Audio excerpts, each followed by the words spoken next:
So one of the things I picked up in previous videos is how when they do the traffic calming or the road calming, they do they relay the asphalt on the road in red and they do the parking in black. Well, I'm not on the north side of the river anymore, I'm on the south side, different council, and here we can see the parking has been done in red and the road in black. I guess that's easier than resurfacing 2 lanes over there. But yeah, have a look at the width of that shared path. It's pretty excellent. But if you're doing over about 20 kilometres an hour, everyone sticks to the road. There's absolutely no traffic. But yeah, it's the first time I haven't been run over by a group down here. I just want to show you this amazing stretch of concrete here, this huge ramp opening. I was so astonished when I went over it that I had to stop and film it. And I think this is a temporary ramp while there's some construction work going on up the road and there's a diversion through here. If this was Sydney, this ramp would be, what, 1.5 metres wide or something, and that would be it.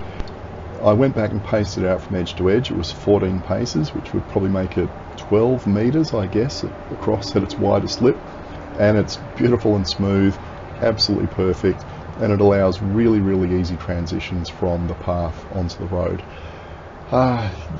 It's just little things like this that I'm really enjoying. The way, you know, the curbs are really flat so you can jump over them.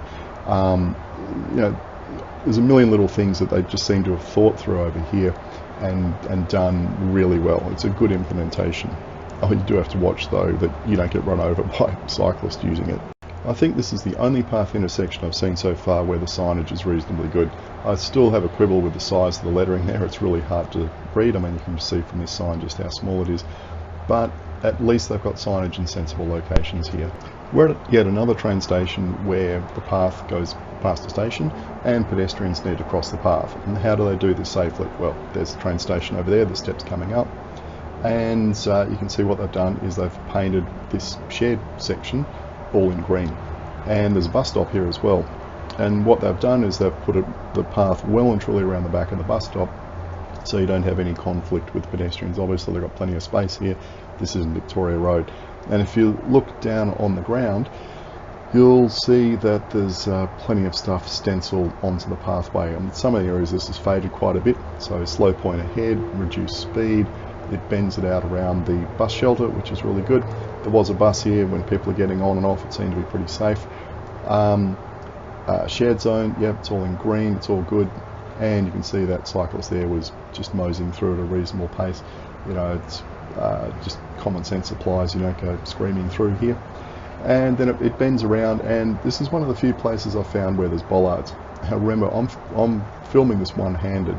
There's the car park up there.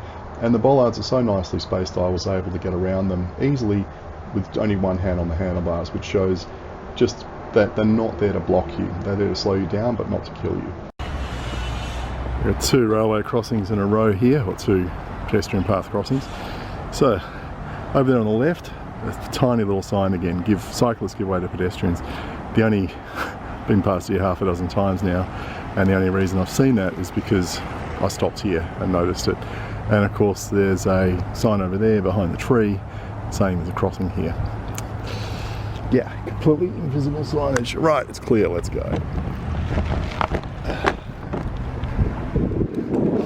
Alright, reduce speed, a little bit faded. Shared zone, very faded. Give way, very faded. But look, there's lots of green paint. You can kind of tell what's going on. And here we have our next one, right, shared, slow point ahead, reduce speed, very, very faded, shared zone, blah, blah, blah. Right, let's go through there and look at it from the other direction. So you can see from the outskirts of the city here.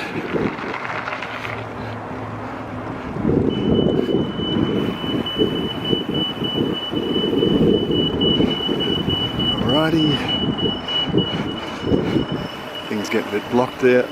Now I'm going to go back and turn left. Does this work? No. Okay.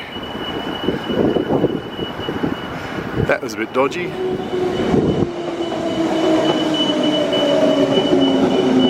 Oh, can't see a damn thing that way. Right, now I can. Right, it's pretty awful, bad sight lines.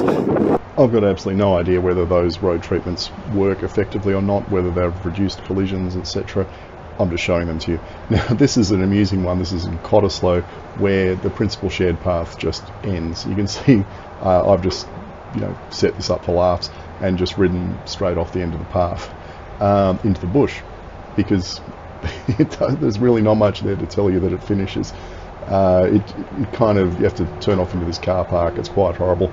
Hopefully it'll get extended at some point, but there was a lot of palaver about getting it extended this far. There was a big political stink about it. This is Fremantle, and it's on one of the major bike routes. And one big problem is, years ago, the council thought they were being smart, and they decided to traffic calm the street. And the whole street has got islands down the middle of it, and they've narrowed the lanes quite considerably, so it does tend to slow the drivers down. Problem is, there is just no room in these islands, between the island and the curb, for a car and a bike. Now, in my limited experience so far, most drivers will wait until a gap opens up in the islands, rotate. It's not always the case, and in some cases they get really impatient. They'll actually drive around the wrong side of the island, so it's pretty uncomfortable. I think that was definitely a case of unintended consequences, that they solved one problem, but this was in the days before cycling really took off in WA, and they just didn't know what the consequences would be for cyclists. Now here's just showing how we've got a shared path over here on one side of this park, and there's a road on the other side, and if you look carefully you can see a little peloton zooming along the road on the other side. So this seems to be part of the culture, that if you're in a big speedy group, stick to the road, especially if it's quiet traffic. And if you just want to tootle around, or you're on your own and you want to go slow, there's these beautiful shared paths. So there's so much infrastructure, it caters for everybody. So here's looking at it from the other direction. She's on the path pushing into a horrible headwind.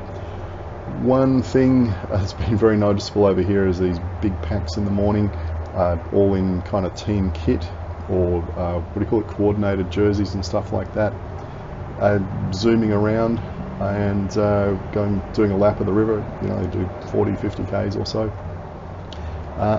and there's lots of them, like heaps and heaps and heaps, and the biggest group I guess I've seen so far might have had about 30 people in it, and they're very skinny and very professional and very fit and very fast, and yeah, it kind of surprised me the first morning I went out to go around the river, is I saw all these bike racks everywhere, and I thought, who's going to use these?